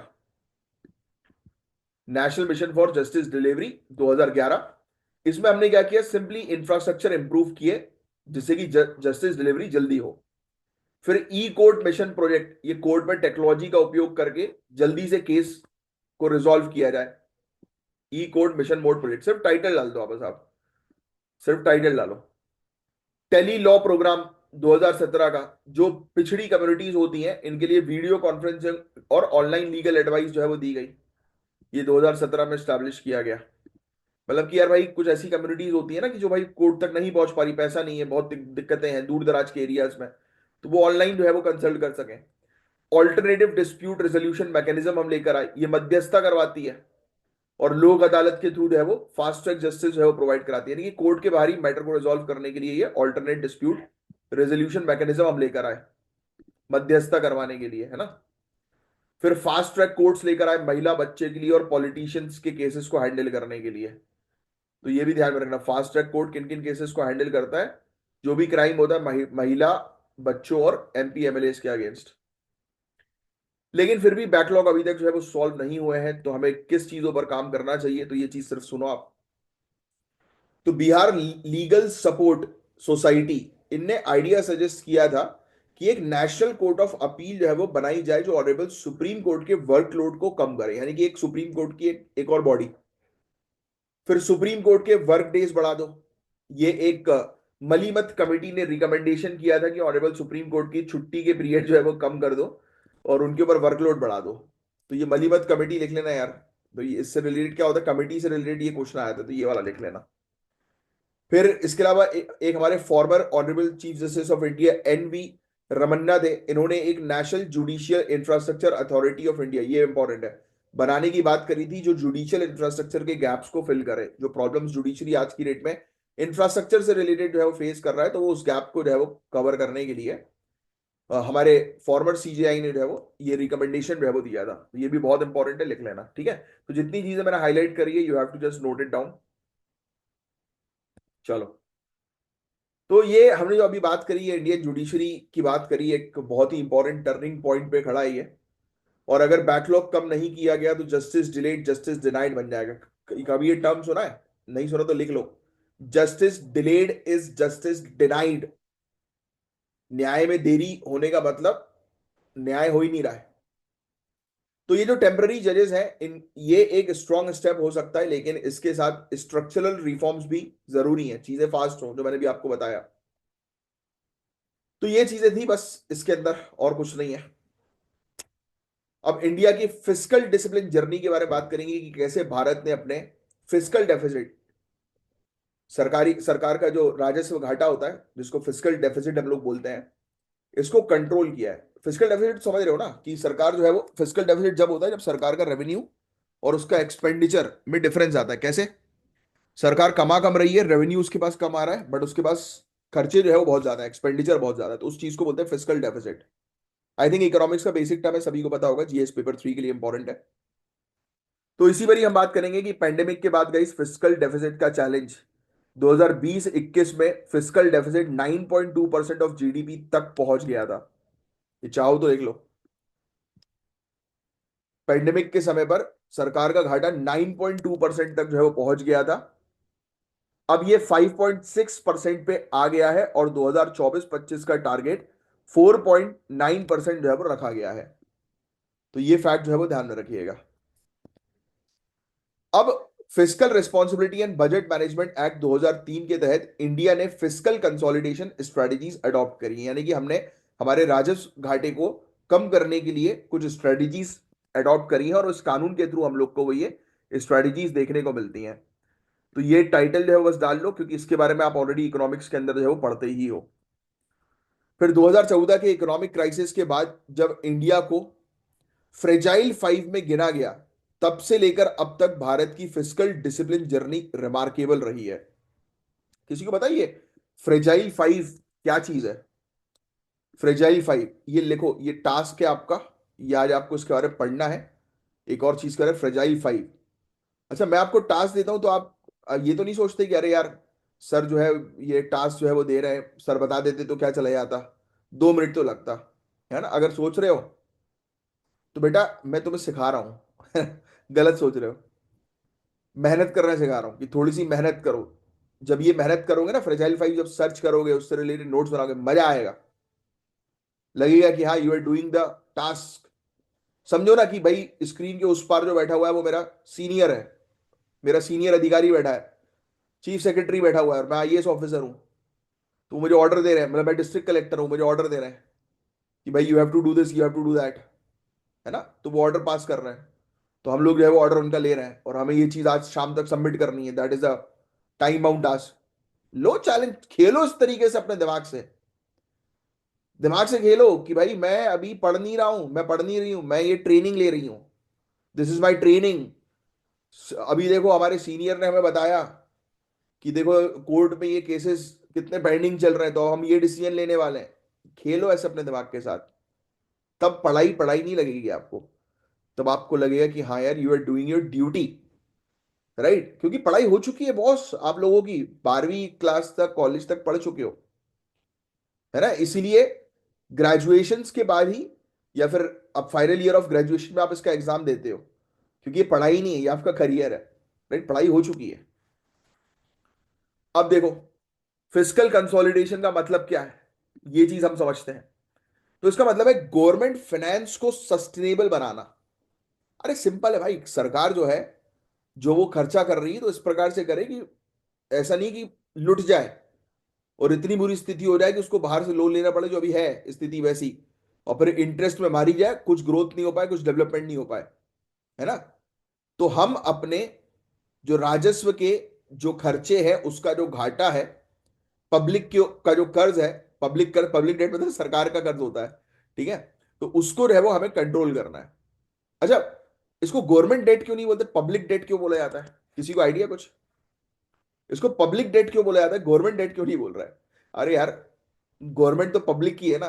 देखो खेला भी अच्छा है, अच्छे काम में बोलते हैं कि गवर्नमेंट की ये पॉलिसीज हैं, है ना? पब्लिक पॉलिसीज नहीं, गवर्नमेंट की पॉलिसीज हैं। और फिर जब कर्जे की बात आती है, दिस इज पब्लिक डेट, हमारा कर्जा नहीं है, पब्लिक का है तो ये चीज है। अब आओ इसके कुछ इंपॉर्टेंट फीचर्स के बारे में हम बात करेंगे। तो सबसे पहली चीज तो हम मतलब हम ये समझ रहे हैं फिजिकल कंसोलिडेशन का मतलब सिंपल है, लिखना नहीं है आपको, ठीक है? ये वाला लिखना नहीं, ये आपके इकोनॉमिक्स में आ जाएगा। तो सिंपल सी चीज है, हम ऐसी स्ट्रेटेजी बनाएं जिससे कि सरकार के जो खर्चे हैं, सरकार को जो घाटा हो रहा है उसको हम कम करें। मतलब खर्चे को कम नहीं, एक्सपेंडिचर को कम नहीं, सरकार तो एक्सपेंडिचर करे, दम के एक्सपेंडिचर करे, क्योंकि ये काम ही सरकार का ही है। बट सरकार को घाटा ना हो, है ना? भाई आगे चल के जब आप सेक्रेटरी बनोगे तो आपको सरकार के घाटों को ही तो रोकना है, खर्चों को नहीं रोकना, याद रखना। एक टास्क, अगर मैं आपसे इंटरव्यू का एक क्वेश्चन पूछूं कि आप डिस्ट्रिक्ट कलेक्टर हो, मैंने आपको जो है वो 100 करोड़ रुपए दिए, है ना? अब मैंने 5 डिस्ट्रिक्ट कलेक्टर को 100 करोड़ रुपए दिए, उनमें से आप भी एक डिस्ट्रिक्ट कलेक्टर हो, आपको भी दिए अपनी डिस्ट्रिक्ट में जो है वो डेवलपमेंट करवाने के लिए। सभी ने पूरा पैसा खर्च कर दिया और सभी ने इक्वल काम किया, बट आपने 20 लाख रुपए बचा लिए और मुझे ला कर दिए, है ना? तो मात्र 20 लाख रुपए, ठीक है? मात्र या चलो 20 करोड़, 20%, है ना? 20 करोड़ रुपए जो है आपने बचा लिए और मुझे जो है वो ला कर दिए। और आपने बोला कि सर देखो मैंने, सबने इतना काम किया हुआ है, इक्वल काम किया हुआ है, मैंने भी सेम इक्वल काम किया, बट फिर भी मेरा पैसा बच गया, तो मैं आपको शाबाशी दूंगा या मैं आपको चिल्लाऊंगा? भाई एग्जाम्पल, सभी ने ब्रिज बनाए, पांचों के पांचों कलेक्टर्स ने ब्रिज बनाए, बट आपने जो है वो क्या किया, आपने सस्ते में ब्रिज बनवा दिया, राइट? आपने 20 करोड़ रुपए ब्रिज बनवाने में बचा दिए, तो मैं आपको शाबाशी दूंगा या मैं आपको फटकारूंगा? बहुत सरकारी खेल है ये, मैं आपको फटकार दूंगा कि ब्रिज बना लिया है तो फुटपाथ भी बनवा देता है ना, तब मैं खुश होता कि हाँ you did the job very efficiently. फिर मैं तुम्हारे ऊपर इंक्वायरी कर दूंगा कि जरा चेक कराओ यार कि इसने कहीं घोटाला तो नहीं किया है, कम मटेरियल तो नहीं डलवाया, बल्कि उल्टा आपने टेंडर इस प्रकार के पास जो है वो करवाए जिसमें सरकार को बेनिफिट हो, दूसरों ने तो खाने के लिए करवाए। तो जो खाने वाला व्यक्ति था वो बच गया, जिसने अच्छा काम किया, बचत करी, उसकी बैंड बच गई। दिस इज सरकार का काम। ठीक है, ऐसा होता है ये काम। तो अब आप अगर ब्रिज के साथ मुझे फुटपाथ बनवा के देते, या पार्क बनवा के देते, या ग्रीनरी बनवा के देते, फिर मुझे बोलते कि सर आफ्टर दिस मैंने ये बनाया, तो भी मैं आपको फटकारता कि जितना काम बोला गया उतना करना चाहिए ना, ये क्या फालतू का खर्चा क्यों किया सरकार का। तो मैं आपको क्लियरली एक चीज बताता हूं, जो सरकार जो पैसा देती है ना, तो उसका उस बल्कि उल्टा सरकार से और पैसा मांगना चाहिए कि हमारा ये कम पड़ गया, हमें और जो है वो चाहिए, तब चीजें सही चलती। नहीं तो आपको आपको हटा दिया जाएगा उस पोजीशन से, दूसरे पे लगा दीजिए। मैं आपको ये रियलिटी बता रहा हूँ, ग्राउंड रियलिटी, क्योंकि मैं खुद ऑफिसर्स के साथ उठता बैठता हूँ। तो ये चीज है, तो सोचो कितना अजीब लग रहा होगा ना आपको कि अरे यार हम तो घर में जाते हैं, घर से घर में अगर हम उनको पैसे बचा के आ जाए तो पापा थोड़ा खुश हो जाते हैं, मम्मी तो खुश हो जाती है। बेटा वो घर की चीज है, यह सरकारी चीज है। इसमें आप कितना भी कुछ भी कर लो कोई खुश नहीं होगा। आपको प्रशंसा नहीं मिलने वाली, राइट, किसी भी चीज के लिए। वो तब मिलेगी जब आप रिटायर हो जाओगे, या फिर आप ऊपर हायर पोजीशन में, हायर पोस्ट में जाओगे, तब लोअर पोस्ट में जो भी आपने किया होगा तब आपको जो है वो थोड़े बहुत अप्रिसिएशन मिल सकता है ना। बाकी कुछ नहीं मिलने वाला।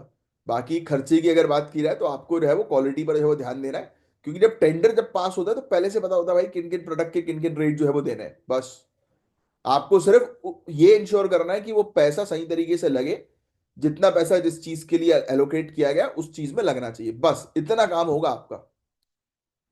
बाकी आपके ऊपर बैठे वाले लोग जो होंगे वो फिर जो है वो देखेंगे कि भाई सही है चीजें कि नहीं। आपको सिर्फ क्वालिटी इंश्योर करनी है एज अ डिस्ट्रिक्ट कलेक्टर। हर एक पोस्ट की एक अपनी अलग भूमिका होती है। अब सुनो। तो लगा ना इंटरेस्टिंग चीज, है ना। तो यही चीज हम लोग को देखने को मिलती है। अब देखो, अब आप डिस्ट्रिक्ट कलेक्टर हो, आपको सरकार का पैसा बचाना है, तो आप क्या करोगे?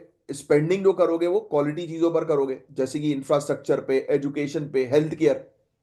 खर्चा तो करना है बट तरीके की चीजों पर, जिससे कि रेवेन्यू आगे चल के जनरेट हो, या फिर फायदा हो किसी ना किसी तरीके से, राइट, पब्लिक वेलफेयर हो या फिर प्रॉफिट हो, क्योंकि दोनों चीजों पे सरकार काम करती है। फिर आपको टैक्स कलेक्शन को इंप्रूव करना पड़ेगा, है ना। टैक्स की चोरी को रोकनी पड़ेगी, एक्सेसिव बोरोइंग से बचना पड़ेगा कि हम ज्यादा लोन ना लें, है ना।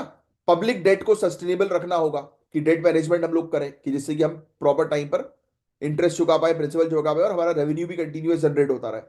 और ट्रांसपेरेंट और रिस्पॉन्सिबल फाइनेंशियल मैनेजमेंट रखना बहुत ज्यादा जरूरी है, यानी कि अकाउंटेबिलिटी। अब देखो, अब इसका इकोनॉमिक स्टेबिलिटी पे क्या इंपैक्ट होता है? तो इन्फ्लेशन इससे कंट्रोल होता है, यानी कि अगर आपने अपने खर्चों को कंट्रोल कर, मतलब घाटे को कंट्रोल कर लिया, तो ऑब्वियस ही बात है कि मुद्रा फीसदी को भी आप कंट्रोल कर लेते हो, करेंसी इससे स्टेबल होती है। फ्यूचर जनरेशंस पर फाइनेंशियल प्रेशर नहीं बढ़ता, डोमेस्टिक और फॉरेन इन्वेस्टमेंट अट्रैक्ट होता है, और वेस्टेज कम होता है, और एफिशिएंट स्पेंडिंग जो है वो होती है। तो ये सब इसके फायदे हम लोग को जो है वो देखने को मिलते हैं। अब इंडिया का जो फिस्कल डिसिप्लिन जो हम लोग को 2014 के बाद की देखने को मिल रही है, तो फ्रेजाइल 5 के क्राइसिस 2014 के, सॉरी 2014 के बाद के, तो 2014 में इंडिया का जो फिस्कल डेफिसिट था वो 5% था, और इसी वजह से उसे फ्रेजाइल 5 इकोनॉमी में गिना गया, जो ग्लोबल फाइनेंशियल इंस्टेबिलिटी से सबसे ज्यादा रिस्क में थी। तो ये फैक्ट ध्यान में रखना, मतलब कि वीक इकोनॉमी है ये। ठीक है, 2014 के बाद इंडिया को आइडेंटिफाई कर दिया one of the fragile 5 countries. क्यों? क्योंकि फिस्कल डेफिसिट उसके जीडीपी का 5% है, यानी कि इतने घाटे में हम लोग। अब यही चीज ये लिख लेना। अभी वैसे तो आपने लिख लिया होगा शायद, अभी तक अगर नहीं लिखा हो तो लिख लेना ये वाली डेफिनेशन, जो मैंने आपको एक टास्क दिया था। इससे बाहर आने के लिए इंडिया ने क्या किया? क्योंकि फ्रेजाइल 5 से बाहर आना था, बेइज्जती है भाई ये तो दुनिया भर में कि हम तो बहुत वीक हो रहे हैं, हम तो हम अपने फाइनेंशियल मैनेजमेंट नहीं कर पा रहे हैं, तो ये तो बहुत गलत बात है ऑल ओवर वर्ल्ड। तो हमने बट इंप्रूव किया। 2013-14 में 4.5% ऑफ जीडीपी से 2018-19 तक 3.4% तक हमने रिड्यूस किया। इन्फ्लेशन कंट्रोल किया, करेंसी स्टेबलाइज हुई, डोमेस्टिक सेविंग बढ़ी, फॉरेन इन्वेस्टमेंट हमने अट्रैक्ट किए अलग अलग पॉलिसीज के थ्रू, इंपोर्ट्स पे रिलायंस को कम किया, जिससे ट्रेड बैलेंस जो है वो इंप्रूव हो सके, है ना। तो ये सब चीजें, बट बहुत बुरी स्थिति हो गई। फ्रेजाइल 5 तो क्या बैंड ही बज गई हमारी। कोविड के समय पर, सिर्फ हमारी नहीं, वो तो ग्लोबल क्राइसिस था। उस समय 9.2% हो गया भैया फिस्कल डेफिसिट, राजस्व घाटा, सरकारी घाटा। अब गवर्नमेंट को लोगों की मदद और इकोनॉमी को रिवाइव करने के लिए ज्यादा खर्चा करना पड़ा, लेकिन इंडिया ने रेकलेस स्पेंडिंग नहीं करी, यानी कि वो बोलते हैं ना कि बिल्कुल हाथ खोलकर पैसा खर्चा किया, वैसा नहीं किया। इंस्टेड हमने कैपिटल एक्सपेंडिचर पे फोकस किया कि हम जो है वो कैपिटल एक्सपेंडिचर जो है वो करेंगे, मतलब कि हम किस पर जो है वो टारगेट करेंगे, एसेट्स क्रिएशन पर, जो हमें फ्यूचर में फायदा प्रोवाइड कराए। रोड्स बनाएंगे सप्लाई चेन को बेहतर करने के लिए, रूरल एरियाज पे कनेक्टिविटी करेंगे क्योंकि मैक्सिमम पॉपुलेशन वहीं पर ही रिसाइड जो है वो करती है ना, इस चीज पर किया। स्ट्रेटेजिक डिसइन्वेस्टमेंट हमने की है, infrastructure, highways, railways, renewable energy और पोर्ट्स डेवलपमेंट पर हमने काम किया।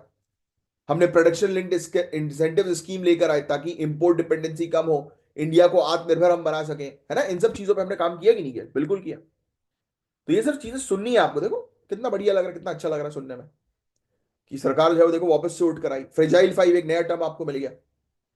अब देखो ये सब जो टर्म होते हैं ना, ये आपको बुक्स पे नहीं मिलेंगे, ये करंट अफेयर्स में मिलते हैं। इसलिए मैं आपको अलग से टास्क देता हूँ कि ये लिखो, ये टास्क है, इसके बारे में पढ़ो, थोड़ा दिमाग लगाओ, घुसो उसके अंदर, है ना। अब आपको फ्रेजाइल 5 समझ में आई है कि इंडिया में आई थी, मतलब 5 पर फ्रेजाइल 5 का मतलब 5 कंट्रीज में नहीं है। फ्रेजाइल 5 उन कंट्रीज की लिस्ट होती है जिनका खर्चा जो होता है, जिनका घाटा जो होता है वो जीडीपी का 5% या उससे ज्यादा हो रहा है। उसको हमने इंप्रूव किया था, बट कोविड ने फोड़ दिया अपन को।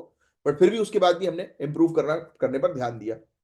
2014-15 में हमारे टैक्स रेवेन्यू में भी ग्रोथ आई थी, 10% ऑफ जीडीपी हम लोग को जो है वो देखने को मिला। फिर 2023-24 में 11.8% ऑफ जीडीपी। बट चैलेंजेस भी हैं, बहुत सारे राज्यों का जो राजस्व घाटा है वो रिकमेंडेड लिस्ट से काफी ज्यादा हो गया है। स्टेट का fiscal deficit, gross state GDP जो हम लोग को देखने को मिलता है, स्टेट डोमेस्टिक प्रोडक्ट जिसको हम लोग बोलते हैं, ग्रॉस स्टेट डोमेस्टिक प्रोडक्ट, ये 3.2% तक प्रोजेक्टेड है और लॉन्ग टर्म में प्रॉब्लमेटिक हो सकता है। तो सेंटर और स्टेट के बीच में कोऑर्डिनेशन की बहुत ज्यादा आवश्यकता है। अब हमारा फिस्कल डेफिसिट का टारगेट 2024-25 में 4.9% ऑफ जीडीपी है, और 2025-26 तक 4.5% ऑफ जीडीपी है। ये चीज याद रख लेना, राइट, कि हम हमारे टारगेट्स हैं, क्योंकि टारगेट्स आपको पता होने चाहिए लेटेस्ट वाले। अब चैलेंजेस यही है कि हम लोग को बोरिंग कॉस्ट कंट्रोल करते हुए इन्वेस्टमेंट में फोकस करना पड़ेगा, कैपिटल एक्सपेंडिचर को हम कंटिन्यू रखें।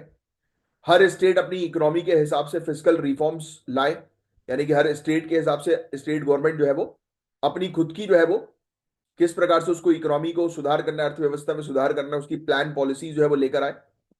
और फिर उसके अलावा टैक्स कंप्लाइंस इंप्रूव जो है वो करना होगा, इनफॉर्मल सेक्टर को फॉर्मलाइज करना होगा, राइट। तो इन सब चीजों पे अगर हमने काम किया बेहतर तरीके से तो हम अचीवमेंट जो है वो हासिल कर सकते हैं। तो इंडिया ने फ्रेजाइल 5 से लेकर फिस्कल स्टेबिलिटी मॉडल तक काफी बड़ा सफर जो है वो तय किया, लेकिन अभी भी काफी चैलेंजेस हैं। टैक्स रेवेन्यू बढ़ाना होगा स्टेट लेवल पर, इकोनॉमीज में, यानी कि स्टेट जो है वो अपनी स्टेट की इकोनॉमी के अकॉर्डिंग जो है वो प्लान लेकर आए, रिफॉर्म सुधार लेकर आए। इंफ्रास्ट्रक्चर फंडिंग का प्रॉपर बैलेंस जो है वो हमें बनाना पड़ेगा। तो अगर फिजिकल पॉलिसीज और डिसिप्लिन रहे और स्ट्रैटेजी के थ्रू हम लोग इस पर काम करें तो इंडिया एक इकोनॉमिक सुपर पावर बनने की क्षमता रखता है। तो इस तरीके से आपको अपने आंसर्स को भी कंक्लूड करना है मेंस के। Are you getting my point? अब नेक्स्ट टॉपिक की तरफ जो है वो चर्चा करते हैं, issues with with construction workers welfare. अरे यार, तुम लोग डिस्ट्रिक्ट कलेक्टर हो, तुम्हारे यहाँ पे कंस्ट्रक्शन वर्कर्स की बड़ी स्थिति खराब है यार, क्या चल रहा है ये? तो आओ टॉपिक को समझते हैं। तो हम बात करेंगे एक इंपॉर्टेंट टॉपिक के बारे में, कंस्ट्रक्शन वर्कर्स के वेलफेयर को लेकर। तो यार, एक आरटीआई आई अभी, मिनिस्ट्री ऑफ लेबर ने एक आरटीआई का जवाब दिया और यह बताया कि 70,444 करोड़ रुपए का सेस फंड है जो अभी तक अनयूज्ड पड़ा है। सेस फंड, सेस किसको बोलते हैं हम लोग? डेफिनेशन दो मुझे सेस की, CESS, उपकर होता है ना, जो हिंदी में तो समझ में ही आ रहा है। सेज, CESS, इसकी डेफिनेशन दो कमेंट बॉक्स में लिखकर कि क्या है ये, इकोनॉमिक्स का टर्म है, वेरी इंपॉर्टेंट। स्पेसिफिक पर्पस के लिए यूज में लिया, कलेक्ट किया जाने वाला टैक्स के ऊपर एक टैक्स होता है, सेस, आपको ऑलरेडी पता है। तो मिनिस्ट्री ऑफ लेबर बोल रही है इतना पैसा हमारे पास सेस के तौर पर पड़ा, यूज क्यों नहीं हो रहा है? फटकार लग गई, मतलब पता लगा एक आरटीआई के थ्रू जवाब आया। ये फंड कंस्ट्रक्शन वर्कर्स के उद्धार के लिए था, पर राज्यों का कमिटमेंट दिखाई नहीं दे रहा है कि फंड्स को इफेक्टिवली यूज करना है कि नहीं करना। तो यहां पर डिस्ट्रिक्ट कलेक्टर को पड़ रही है फटकार, आप लोगों को पड़ रही है फटकार। क्या कर रहे हो भाई? ये रिपोर्ट आ रही है कि कंस्ट्रक्शन वर्कर्स के लिए काम ही नहीं हो रहा है। फिर बीओसीडब्ल्यू एक्ट 1996 के अंडर एम्प्लॉयर्स को 1 से 2% कंस्ट्रक्शन कॉस्ट कंट्रीब्यूट करना पड़ता है वर्कर्स के वेलफेयर के लिए, पर यह फंड काफी हद तक अंडर यूटिलाइज्ड है।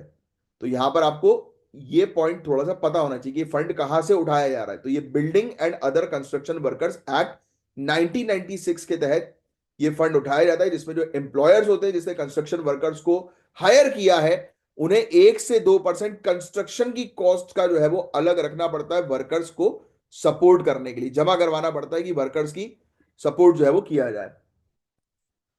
बट इसका एम जो है वो यही है, और इवन ये इंटरनेशनल लेबर ऑर्गेनाइजेशन के साथ जो है वो अलाइंड है, कन्वेंशन नंबर 167 के साथ अलाइंड है ये वाला कानून, है ना। हालांकि ये कानून लिख लो बस आप, इंटरनेशनल वाला ये एंगल भी जो है वो लिख लो कि भाई, और ये एम्प्लॉयर वाला 1 से 2% वाला भी पॉइंट लिख लो, और वर्कर्स वर्कर्स की हेल्थ सेफ्टी वेलफेयर प्रोवाइड कराने से एसोसिएटेड है। तो स्टेट गवर्नमेंट को शक्ति दी गई है कि वो एम्प्लॉयर से सेस कलेक्ट करें जो 1 से 2% होता है कंस्ट्रक्शन कॉस्ट का, और ये collected cess health education social security जैसे वेलफेयर मेजर्स के लिए यूज होना चाहिए। अब चिंता क्या है? अब चिंता सबसे बड़ी जो है वो यही हम लोग को जो है वो देखने को मिल रही है इस चीज के इम्प्लीमेंटेशन के ऊपर। क्या? इस चीज के इम्प्लीमेंटेशन के ऊपर सबसे बड़ी चिंता हम लोग को जो है वो देखने को मिल रही है।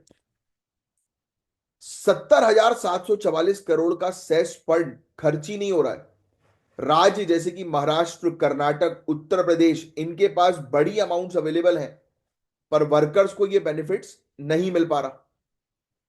बिल्डर्स और एम्प्लॉयर्स सेस इवेजन कर रहे हैं, मतलब कि धोखाधड़ी से जो है वो भर ही नहीं रहे, चोरी कर रहे हैं। महाराष्ट्र में जो रिपोर्टेड केसेस हैं वो इतने बड़े हैं कि लगता है कि कंस्ट्रक्शन कॉस्ट को अंडर रिपोर्ट किया गया।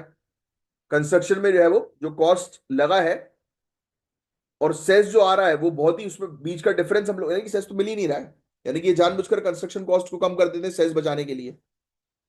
फिर वर्कर्स को जो वेलफेयर प्रोविजंस दिए जाने थे, जैसे कि उनको रहने की जगह, साफ पीने का पानी, सैनिटेशन की व्यवस्था, वो इंप्लीमेंट ही नहीं हो रहा है। और जब कोविड-19 लॉकडाउन हुए तब वर्कर्स को किसी भी तरीके से हेल्प नहीं मिली। आपको ऑलरेडी पता, कितने वीडियोस वगैरह आपने देखे होंगे, है ना, जो प्रॉमिस किया गया था वो कुछ नहीं हुआ।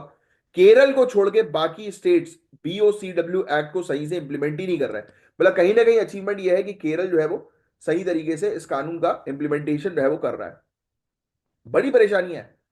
देखो आप एज अ डिस्ट्रिक्ट कलेक्टर क्या चल रहा है भाई, ये क्यों नहीं हो रहा इस पे काम? तो अब देखो, अब आप इस पर काम करने से रिलेटेड एक टीम को एलोकेट करोगे, है ना। ऐसे ऐसे चीजों को सोचो अपने आप को कि आप पढ़ नहीं रहे हो, ये आपका करियर है भाई, तो कैसे याद नहीं रहेंगी चीजें? बिल्कुल याद रहेंगी। कैसे भूलोगे? ये तो गलती आप इसको पढ़ाई की तरह पढ़ रहे हो, आपको इसको पढ़ाई की तरह कभी पढ़ना ही नहीं है। Code on social security, right, एक code on social security 2020 propose किया गया था, राइट, जिसने और सेस के कलेक्शन प्रोसेस को डाइल्यूट कर दिया और बिगाड़ दिया। अच्छा, अब कंस्ट्रक्शन वर्कर्स से रिलेटेड हमारे पास कौन सी स्कीम्स है भाई, वर्कर्स के प्रोटेक्शन के लिए, इन सब चीजों के लिए? तो निपुण स्कीम, सिर्फ स्कीम के नाम लिख लो। National initiative for promotion of upskilling of निर्माण वर्कर्स, ये स्कीम वर्कर्स को स्किल डेवलपमेंट और सर्टिफिकेशन प्रोवाइड कराती है, नाम से ही समझ में आ रहा है अपस्किलिंग, है ना। निर्माण यानी कंस्ट्रक्शन वर्कर्स, निपुण, ठीक है। दूसरा पीएमएसवाईएम, प्रधानमंत्री श्रम योगी मानधन, लिख लो, समझ में ही आ रहा है, श्रम एक पेंशन स्कीम है ये, ठीक है, ब्रैकेट में लिख लेना, पेंशन स्कीम, जो अनऑर्गेनाइज सेक्टर के वर्कर्स को फाइनेंशियल सिक्योरिटी प्रोवाइड कराती है। तीसरी स्कीम का नाम लिख लो, प्रधानमंत्री सुरक्षा बीमा योजना, सभी को पता है, ये एक्सीडेंटल इंश्योरेंस प्रोवाइड कराती है वर्कर्स को। ये मेरे ख्याल से 330 रुपए का प्रीमियम है शायद, साल भर का। और एक और थी लाइफ इंश्योरेंस वाली, जब लाई गई थी, उसका 12 रुपए सालाना का प्रीमियम था, जहां तक मुझे याद है। एक बार इसको देख लेना। फिर आयुष्मान भारत तो आपको ऑलरेडी है वो पता ही है यार, इसके बारे में मुझे आपको बताने की जरूरत नहीं, लिख लो। हेल्थ इंश्योरेंस इनिशिएटिव जो लो इनकम फैमिलीज को 5 लाख रुपए तक का कवरेज देती है। मनरेगा के बारे में तो कल भी हमने डिस्कस किया ही हुआ था, है ना, ये वर्कर्स के लिए है। फिर ई श्रम पोर्टल वर्कर्स को ऑनलाइन रजिस्ट्रेशन के थ्रू सोशल सिक्योरिटी और वेलफेयर स्कीम का एक्सेस प्रोवाइड कराने के लिए अनऑर्गेनाइज वर्कर्स को। ये नेशनल डेटाबेस है अनऑर्गेनाइज वर्कर का। ठीक है, देखो तो ये इन सब स्कीम्स के थ्रू हम लोग वर्कर्स पर ऑलरेडी काम कर रहे हैं। बट जो सेस की प्रॉब्लम है वो एक बड़ी प्रॉब्लम है जो आज आपको समझ में आई। तो आगे के स्टेप्स जो है वो क्या होने चाहिए, तो देखो यार, इंडिपेंडेंट ऑडिट्स और ट्रांसपेरेंट रिपोर्टिंग मैकेनिज्म्स को इंप्लीमेंट करना होगा। रियल टाइम ऑनलाइन प्लेटफॉर्म जैसे ई श्रम का उपयोग करके सेस फंड का ट्रैक करना जरूरी है। फिर हम स्टेट्स को जो है वो अकाउंटेबल बनाएं कि राज्य जो है वो बीओसीडब्ल्यू एक्ट को सही से इंप्लीमेंट करे और सेस फंड को इफेक्टिवली यूज करें। कोड ऑन सोशल सिक्योरिटी को रिवाइज करना होगा ताकि वर्कर्स एंटाइटलमेंट जैसे कि हेल्थ, एकोमोडेशन और सैनिटेशन गारंटीड हो सके। कंस्ट्रक्शन कंपनीज को मैंडेट किया जाए कि चाहे वो वर्कर्स को अपने अधिकार के बारे में मतलब बताएं, और एनजीओ के साथ कोलैबोरेशन से सेफ्टी मेजर, वेजेस और वर्किंग कंडीशन इंप्रूव हो सकती हैं। तो ये एक डिटेल डिस्कशन था बीओसीडब्ल्यू एक्ट 1996 के बारे में कि क्या स्थिति चल रही है आज की डेट में कंस्ट्रक्शन वर्कर्स की। तो जिसको हमने जो है वो काफी डिटेल में जो है वो डिस्कस किया। होपफुली ये टॉपिक भी आपको अच्छे से समझ में आया होगा। अब भैया आप ओडिशा कार्टर में गए हो, वहां पर आपको ओडिशा कार्टर मिल गया, राइट, यूपीएससी के पॉइंट ऑफ व्यू से, या यूपी ओडिशा पीएससी की तैयारी कर रहे हो। हमारे एक मित्र हैं सोमेश उपाध्याय, वहां पे पहले ये डिस्ट्रिक्ट कलेक्टर थे, अभी मेरे ख्याल से दूसरी पोस्ट पे हैं ओडिशा के अंदर, 2017 आईएएस। बहुत बढ़िया पर्सनालिटी सोमेश उपाध्याय, बेहतरीन व्यक्ति। स्टार्टिंग में ही क्लियर था कि वो निकाल लेगा एग्जाम। जब उसका रिजल्ट आया था तो उसके बाद मेरे ख्याल से ओडिशा पीएससी भी क्लियर था उसका, और यूपीएससी भी क्लियर था। मेरे ख्याल से 37 रैंक आई थी उसकी जहां तक है, 34 रैंक थी, ऐसे कुछ रैंक थी उसकी। क्लियर था यार स्टार्टिंग से, मतलब पर्सनालिटी दिख जाती कि कौन ऑफिसर बनने वाला है कौन नहीं बनने वाला। बहुत क्लियर था वो, मतलब टाइम वेस्ट बिल्कुल नहीं करता था वो। जब मिलता था चाय पीने का भी के लिए नहीं रुकता था वो, बिल्कुल तुरंत, मतलब। और फिर बट हालांकि बहुत सारी ट्रेजेडी हुई उसके साथ। उसके फादर की डेथ हो गई थी तो उसने पढ़ाई वढ़ाई सब छोड़ दी थी। एक मतलब बोलते ना कि एक उसमें चला गया था डिप्रेशन टाइप की स्टेट में, उसको सही नहीं लग रहा था चीजें, पढ़ाने वढ़ाने लगा था स्कूल वगैरह में। फिर उसके चाचा ने उसको मोटिवेट किया कि यार तुम्हारे अंदर वो क्वालिटी है, तुम बढ़ो आगे। तो जब बढ़ा तो विद इन 1 ईयर, स्ट्रगल था उसका, 5-6 साल का था स्ट्रगल, बट उसके बाद विद इन, वो बोलते हैं कि अंदर से आपको कोई ना कोई तकलीफ चाहिए आगे बढ़ने के लिए, बन गया इंसान। ऐसे एक नहीं, 50 एग्जाम्पल है यार अपने पास, क्योंकि अपन पिछले 10 साल से इतने सिलेक्शंस देखे हैं, दिए हैं, कि क्लैरिटी मिल जाती है कौन किस तरीके से बनेगा। इसलिए मैं हमेशा फोकस करता हूँ पढ़ाने के ऊपर नहीं। पढ़ तो यार ये सब चीजें आप वैसे ही पढ़ लोगे, क्या रखा है इन सब चीजों में, मेन आपको पर्सनालिटी डेवलप करनी है। तो भैया आपके क्षेत्र में मेलेनिस्टिक टाइगर्स हैं। अब मेलेनिस्टिक टाइगर क्या होता है गुरु, ये ऑफिसर रहोगे तभी तो पता रहेगा ना, तो ये ट्रेनिंग लो। आओ हम बात करेंगे कि इंपॉर्टेंट और सेंसिटिव इश्यूज के बारे में। पोचिंग तो शिकारियों का इशू है ही। अब रेयर मेलेनिस्टिक टाइगर की पोचिंग हो रही है सिमलीपाल टाइगर रिजर्व ओडिशा में। डायरेक्ट क्वेश्चन आएगा, सिमलीपाल टाइगर रिजर्व कहां पर है, लिख लेना ओडिशा। ये पहले भी क्वेश्चन आ चुका है। मेलेनिस्टिक रॉयल बंगाल टाइगर यहां पर हम लोग को देखने को मिलता है। मेलेनिन सुना है, मेलेनिन। मेलेनिन स्किन के कलर से रिलेटेड होता है शायद, आपको पता, पिगमेंट होता है ना स्किन का कलर, पिगमेंट मेलेनिन यही होता है if I am not wrong. तो मेलेनिन से मेलेनिस्टिक बन गया, मतलब ये टाइगर के कलर्स की बात हो रही है। तो ओडिशा फॉरेस्ट डिपार्टमेंट ने कुछ दिन पहले 4 शिकारियों को अरेस्ट किया जो सिमलीपाल टाइगर रिजर्व में एक मेलेनिस्टिक रॉयल बंगाल टाइगर को मार रहे थे। ये जो टाइगर था वो एक रेयर प्रजाति से बिलोंग करता था, और दुनिया भर में ऐसे सिर्फ 20 मेलेनिस्टिक टाइगर ही बचे हैं। शिकारियों का ये इंसिडेंट वाइल्ड लाइफ कंजर्वेशन प्रयास और ट्राइबल कम्युनिटीज के आजीविका के बीच एक डेलिकेट बैलेंस को हाईलाइट करता है। तो ये शिकार किया जा रहा है इस प्रकार की प्रजातियों को। तो आपको क्लियर हो गया कि ये मेलेनिस्टिक जो है वो क्या है। अब आप इसको थोड़ा सा और डिटेल में समझो। ये एक जेनेटिक कंडीशन होती है गाइस, मेलेनिज्म जिसको हम लोग बोलते हैं, जिसमें एक्सेस मेलेनिन का प्रोडक्शन होता है, जिसकी वजह से एनिमल्स का जो फर होता है, यानी कि उनके बाहर जो आउटर कोटिंग जो होती है उसका रंग काफी डार्क हो जाता है। राइट। तो स्किन का कलर जो है वो मेलेनिन पिगमेंट जो है वो डिसाइड करता है, तो ये मेलेनिज्म जिसको हम लोग जो है वो बोलते हैं। और सिमलीपाल टाइगर रिजर्व में जो मेलेनिस्टिक टाइगर्स हैं उनका एक स्पेशल पैटर्न है जिसमें ब्लैक येलो स्ट्रिप्स का यूनिक कॉम्बिनेशन होता है, और ये पैटर्न स्यूडो मेलेनिस्टिक ट्रेड्स के रूप में जाना जाता है। और भी अलग अलग प्रकार के आपको टाइगर जो है वो देखने को जो है वो मिल जाएंगे, जैसे orange with black brown strips वाले टाइगर, ये कॉमन पैटर्न होता है वैसे तो। व्हाइट टाइगर आपको देखने को मिलता है, गोल्डन टाइगर। ये टाइगर में जो कलर जो चेंज होते हैं ना उसका रीजन ही ये है, मेलन। जो व्हाइट टाइगर होते हैं ये एक जेनेटिक म्यूटेशन की वजह से होते हैं, जिसमें ल्यूसिज्म, जिसे ल्यूसिज्म कहा जाता है, ल्यूसिज्म। ठीक है, तो याद रखना व्हाइट टाइगर के अंदर जो जेनेटिक म्यूटेशन होता है वो ल्यूसिज्म होता है। तो क्वेश्चन ये भी बन सकता है ल्यूसिज्म किससे एसोसिएटेड है, व्हाइट टाइगर। गोल्डन टाइगर ये एक रेसेसिव जीन है, जीन की वजह से होता है जो मेलेनिन प्रोडक्शन को कम करता है। तो गोल्डन टाइगर में मेलेनिन प्रोडक्शन कम हम लोग को देखने को मिलता है। ठीक है, फिर अब कुछ फैक्ट ध्यान में रखो सिमलीपाल टाइगर रिजर्व से रिलेटेड। बायोडाइवर्सिटी का हब है ये, right. Similipal tiger reserve Deccan peninsula biogeographic zone में सिचुएटेड है। सिमलीपाल टाइगर रिजर्व में 7% फ्लावरिंग प्लांट्स और 8% ऑर्चिड ऑर्चिड स्पीसीज हैं। यहाँ पर टाइगर्स के अलावा लियोपॉर्ड्स, सांबर, गौर, मगर, क्रोकोडाइल्स ये सब देखने को मिल जाता है। 2009 में global network of biosphere site भी बनाया गया है, इसे ग्लोबल रिकॉग्नाइजेशन इसको मिल चुका है। देखो अब क्वेश्चन आ सकता है, लोधा ट्राइब जो है वो कहाँ की है, राइट। लोधा ट्राइब, तो Lodha tribe particularly vulnerable tribal group है। कोई मुझे बता सकता है कि टोटल कितनी पर्टिकुलरली वल्नरेबल ट्राइबल ग्रुप है इंडिया में, और क्या होती है पर्टिकुलरली वल्नरेबल ट्राइबल ग्रुप? ये पहले हालांकि मैं पढ़ा चुका हूं, बट मैं चाहूंगा इसका आंसर आप दें।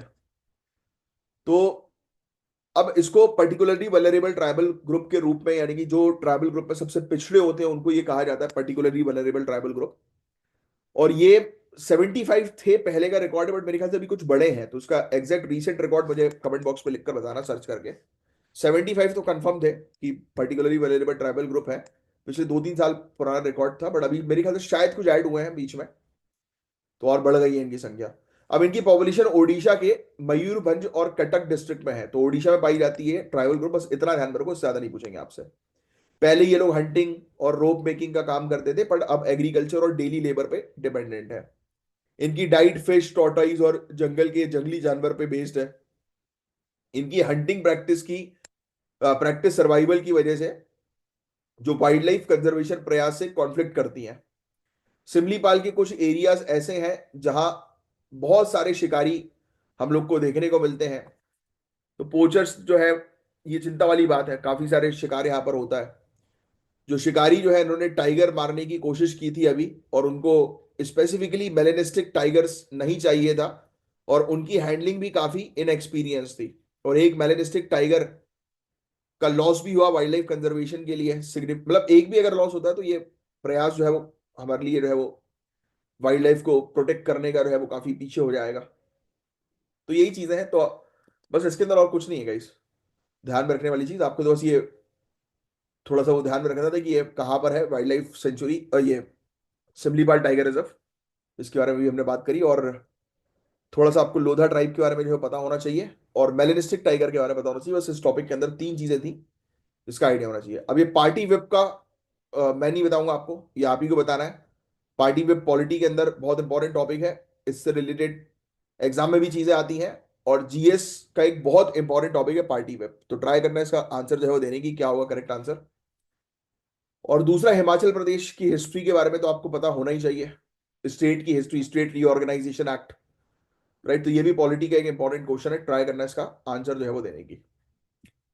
फिर ये देखो, अब जो अभी जो मैंने आपको पूरा वर्कर्स के बारे में समझाया है, अब मुझे इसकी रिपोर्ट दो। अब ये मेंस का आंसर नहीं है आपके लिए, अब एक रिपोर्ट के तौर पर रहेगा कि भाई हमारे सीनियर ने बोला कि हमें शाम तक रिपोर्ट सबमिट करनी है बना के। अब अपने आप को अधिकारी समझ के आज आंसर लिखो, देखना आपको खुद ब खुद कॉन्फिडेंस आएगा और आपको लगेगा कि हाँ यार गजब। तो वो चीज है। और रही बात हमारा सपोर्ट आपको चाहिए, तो ये दिए गए नंबर पर, ये ज्ञान सर की फोटो है, ये ज्ञान सर का पेड बैच है, तो दिए गए नंबर पर कांटेक्ट करके ज्ञान सर के पेड बैच को ज्वाइन कर सकते हो आप। तो चलो मैं साइन ऑफ करता हूं, अब मिलूंगा आपसे कल के लेक्चर में। तब तक लिए bye bye, take care, have a great day, जय हिंद। कमेंट करते रहो, बढ़िया पढ़ाई करते रहो।